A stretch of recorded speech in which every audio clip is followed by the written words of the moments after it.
함께 보실 말씀은 구약성경 아모스 1장입니다. 오늘 11월 4일 아모스를 시작하며 첫 장을 읽는 날인데 1장은 길지 않으므로 우리 1절부터 15절 마지막 절까지 함께 봉독하겠습니다. 구약성경 아모스 1장 1절부터 15절까지 말씀, 구약성경 1275쪽 전후를 보시면 되겠습니다. 1절부터 함께 봉독합니다. 유다 왕 우시아의 시대, 곧 이스라엘 왕 요아스의 아들 여로보암의 시대, 지진전 2년에 드고와 목자 중 아모스가 이스라엘에 대하여 이상으로 받은 말씀이라. 그가 이르되 여호와께서 시온에서부터 부르짖으며 예루살렘에서부터 소리를 내시리니 목자의 주장이 마르고 갈멜산 꼭대기가 마르리로다.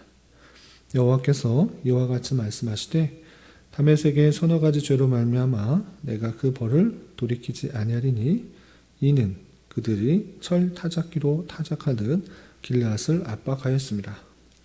내가 하사엘의 집에 불을 보내리니 베나닷의 궁궐들을 사르리라. 내가 다메섹의 빗장을 꺾으며 아웬 골짜기에서 그 주민들을 끊으며 베덴에서 규 잡은 자를 끄드리니 아람 백성이 사로잡혀 기르에 이르리라. 여호와께서 말씀하셨느니라. 여호와께서 이와 같이 말씀하시되 가사의 서너 가지 죄로 말미암아 내가 그 벌을 돌이키지 아니하리니 이는 그들이 모든 사로잡은 자를 끌어 에돔에 넘겼습니다. 내가 가사 성에 불을 보내리니 그 궁궐들을 사르리라. 내가 또 아스돗에서 그 주민들과 아스글론에서 규를 잡은 자를 끊고 또 손을 돌이켜 에그론을 치르니 블레셋에 남아있는 자가 멸망하리라. 주 여호와께서 말씀하셨느니라. 여호와께서 이와 같이 말씀하시되 두로의 서너 가지 죄로 말미암아 내가 그 벌을 돌이키지 아니하리니 이는 그들이 그 형제의 계약을 기억하지 아니하고 모든 사로잡은 자를 에돔에 넘겼습니다. 내가 두로 성에 불을 보내리니 그 궁궐들을 사르리라. 여호와께서 이와 같이 말씀하시되 에돔의 서너 가지 죄로 말미암아 내가 그 벌을 돌이키지 아니하리니 이는 그가 칼로 그의 형제를 쫓아가며 긍휼을 버리며 항상 맹렬히 화를 내며 분을 끝없이 품었습니다. 내가 대만에 불을 보내리니 보스라의 궁궐들을 사르리라. 여호와께서 이와 같이 말씀하시되 암몬 자손의 서너 가지 죄로 말미암아 내가 그 벌을 돌이키지 아니하리니 이는 그들이 자기 지경을 넓히고자 하여 길르앗의 아이벤 여인의 배를 갈랐음이니라. 내가 랍바성에 불을 놓아 그 궁궐들을 사르되 전쟁의 날에 외침과 회오리 바람의 날에 폭풍으로 할 것이며 그들의 왕은 그 지도자들과 함께 사로잡혀 가리라. 여호와께서 말씀하셨느니라. 아멘. 예, 감사합니다. 오늘 말씀 여기 보면은 아모스 1장입니다. 오늘부터 해서 9일 동안 아모스서를 읽어 나가게 되는데 오늘 첫날이기 때문에 간단하게 개요를 살펴보고 오늘 1장에서 구원받을 수 있는 것이 무엇인지 함께 생각해보는 시간을 갖도록 하겠습니다. 여러분들 갖고 계시는 말씀일기 책자 11월 말씀일기 책자 보시면 오늘 아모스서의 개요가 나와 있습니다. 11페이지를 한번 참조해 주시기 바랍니다. 11페이지 보시면 아모스가 어떤 책인가 간단하게 요약되어 있는데 이 부분 한번 같이 읽어보고 본문을 살펴보겠습니다. 11페이지 2번 보시면 아모스 되어 있는데 아모스서는 과도한 사치추구, 자기탐닉, 가난한 자에 대한 압제를 예언하고 있는데 이런 일들은 번영과 성공의 기한이었던 여로보암 2세 치하의 북왕국 이스라엘에서 두드러는 특징이다 표현하고 있습니다. 또한 아모스 심판의 메시지는 눈부시게 채색된 겉모습 뒤에 있는 부패를 보면서 민족의 본질까지 썩었다라고 선언하고 있다라고 표현했습니다. 그래서 아모스에서 나타나고 있는 것은 죄악된 모습들을 특별히 지적하고 있는데 그것이 그 배경이 언제인가라고 할 때 북이스라엘의 여로보암 2세 때라고 표현하고 있습니다. 여로보암 2세 때 여러 차례 말씀드린 것처럼 경제적인 번영과 정치적인 그런 강한 모습들은 있었지만 그 이면에 있는 여러 가지 부패와 타락들의 모습들이 잘 드러나고 있는데 공의의 하나님께서 그것을 보실 때 심판하시겠다라고 표현하고 있다라고 이해하시면 되겠습니다. 그리고 그 밑에 보시면 아모스라고 되어 있는데 아모스는 선지자인데 아모스라는 이름의 뜻은 무엇인가도 설명되어 있습니다. 아모스라는 이름은 짐을 짊어진다 또는 짐 이런 뜻인데 히브리 단어에서 나온 그런 뜻이다 이렇게 생각하시면 되겠습니다. 그리고 1번 보시면 아모스에 대한 인물 소개가 있는데 아모스는 드고아 출신이다 되어 있는데 이 드고아는 예루살렘으로부터는 약 20km 남쪽에 있는 것이고 또 베들레헴으로부터는 남쪽으로 약 9.7km, 약 10km 떨어진 그런 작은 도시다. 이렇게 생각하시면 되겠습니다. 그리고 이 아모스가 쓰여진 연대가 언제인가, 어느 시대를 배경으로 하는 것인가 라고 할 때 아까도 잠깐 말씀드렸는데 여로보암 2세 때, 북이스라엘의 여로보암 2세 때인데 그러면 그때 당시에 남유다의 왕은 누구인가 라고 할 때 1장 1절에 표현되기로 유다 왕 우시야 때다라고 표현하고 있는 것입니다. 그리고 그래서 남유다에는 우시야와 그리고 북이스라엘은 여로보암 2세 때 통치할 때 그때 당시에 여러 가지 부패와 타락들의 모습들을 지적하기 위해서 아모스 선지자가 하나님의 말씀을 전해주신 것이다. 이렇게 이해하시면 되겠습니다. 그리고 3번 보시면 주제와 문학적 구조가 있습니다. 어떤 주제가 있고 어떤 구조로 되어 있는가라고 잘 설명되어 있는데 아모스는 총 9장까지 있는데 쉽게 이해하기 위해서 네 부분으로 나누면 예언과 설교와 환상과 언약이 있다. 이 네 가지 이야기가 담겨 있는 것이 아모스서다. 이렇게 이해하시면 좋겠습니다. 그래서 1장부터 2장까지는 8개의 예언이 있는데 8개의 예언 어떤 예언인가 라고 할 때 이스라엘과 그 주변에 있는 나라들의 예언인 것입니다. 어떤 예언인가 라고 할 때 아까 우리 1장에서 잠깐 읽었던 것처럼 죄악들로 말미암아 하나님께서 반드시 심판하신다. 이런 예언들이 담겨 있는 것입니다. 그리고 3장부터 6장까지는 3개의 설교가 있습니다. 3개의 설교, 이스라엘의 현재, 과거, 미래 어떻게 될 것인지에 대한 3개의 설교가 3장부터 6장까지 되어 있다. 이렇게 이해하시면 좋겠고요. 그 다음에 7장부터 9장 10절까지는 5개의 환상에 대해서 설명을 하고 있습니다. 5개의 환상이 무엇인가? 황충, 불, 다림줄, 아마사의 반대, 여름실과 환상, 또 주께서 문을 치는 그런 환상, 이렇게 황충, 불, 그 다음에 다림줄, 여름실과 문지방 치는 환상, 이렇게 5개의 환상이 있다. 이렇게 생각하시면 되겠고요. 그 다음에 마지막 9장 11절부터 15절까지는 언약에 대한 부분인데 이스라엘에 대한 회복, 이스라엘 백성들이 회복될 것을 언약으로 말씀해 주시는 그런 내용들이 있다. 이렇게 생각하시면 되겠습니다. 이렇게 총 9장까지 되어 있는 그 말씀들을 좀 개관을 좀 살펴보고 다시 오늘 본문으로 돌아오도록 하겠습니다. 오늘 본문으로 돌아오시면 1절, 2절은 전체의 서론을 표현하고 있습니다. 그러니까 어느 시대 때 누가 어떤 말씀을 듣고 말하는 것인가 이렇게 표현되고 있는 것입니다. 그래서 1장 1절에서 보면 유다 왕 우시야의 시대에 곧 이스라엘 왕 요아스의 아들 여로보암 시대의 지진 2년에 구체적인 활동 연대가 나타나는 것입니다. 그때에 누구인가? 드고아 목자 중 아모스가 이스라엘에 대하여 이상으로 받은 말씀이라 라고 하면서 이스라엘에게 하신 그 말씀들을 대언하는 그런 내용이 앞으로 나올 것이다. 이렇게 서론적으로 얘기하고 있습니다. 그런데 1장에서는 어떤 이야기가 나오는가? 아까도 말씀드린 것처럼 1장과 2장에 걸쳐서 8개의 예언이 나오는데 8개의 예언 어떤 예언인가?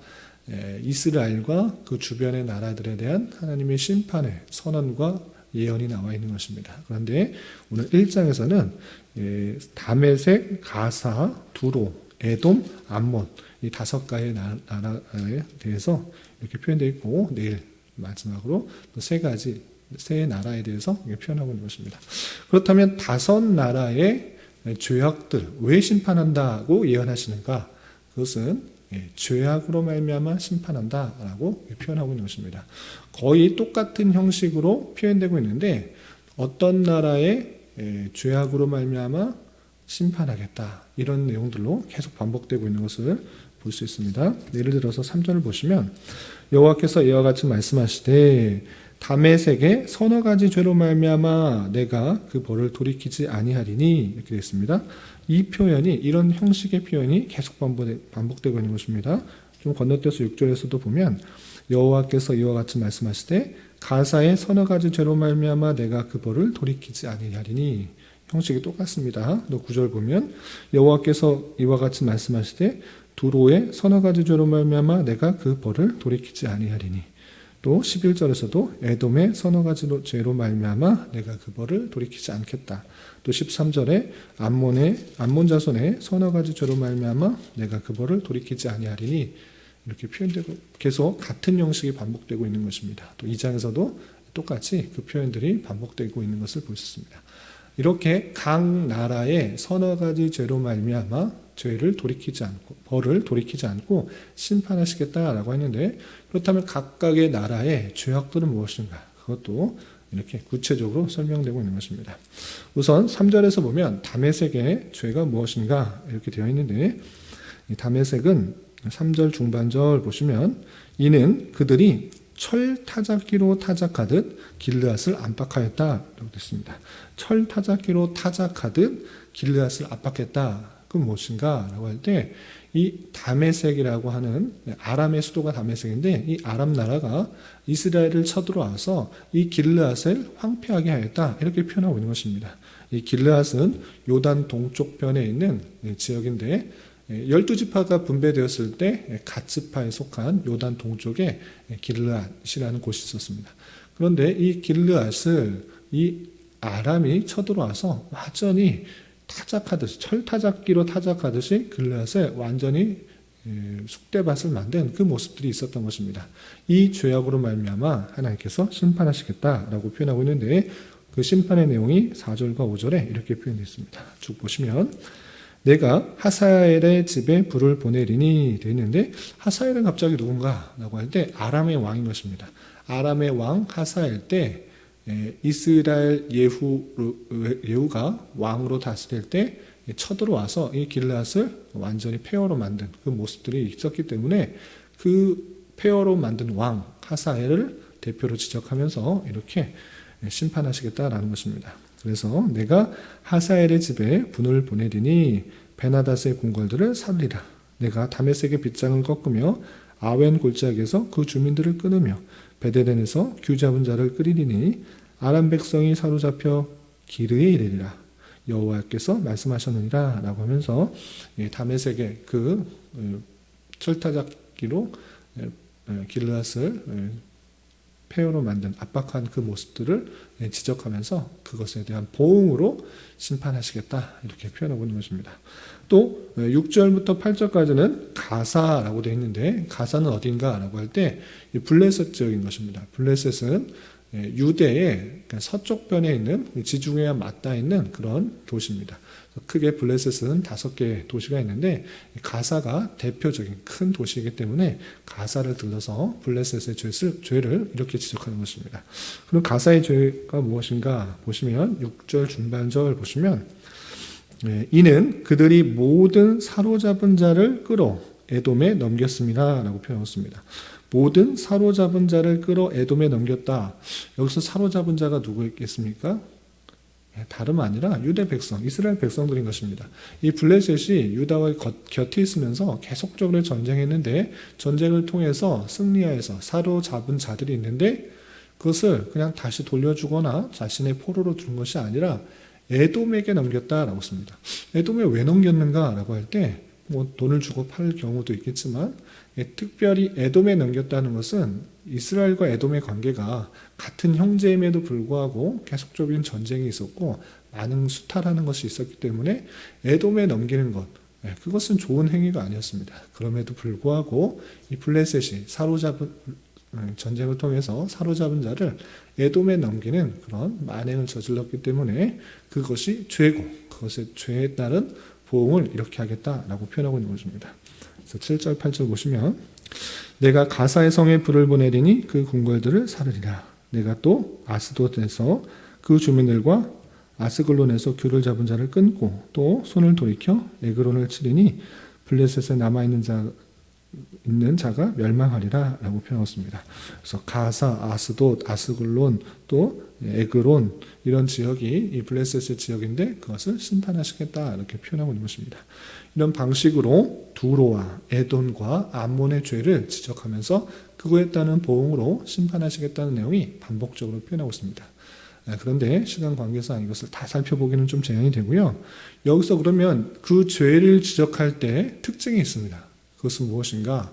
서너 가지 죄악이 있음으로 말미암아 내가 죄를 보응하겠다라고 표현하고 계시는데, 그런데 그 죄를 지적할 때 단순히 그들의 죄악들, 그냥 도덕적인 죄악들에 대해서 말하고 있지 않고 이스라엘 관계에 있어서 죄악을 지적한 것입니다. 아까도 보신 것처럼 다메섹의 죄를 지적할 때 길르앗을 압박하였다라고 표현하고 있습니다. 이 길르앗은 아까 말씀드린 것처럼 이스라엘 땅인 것입니다. 이스라엘 땅을 압박하였느냐?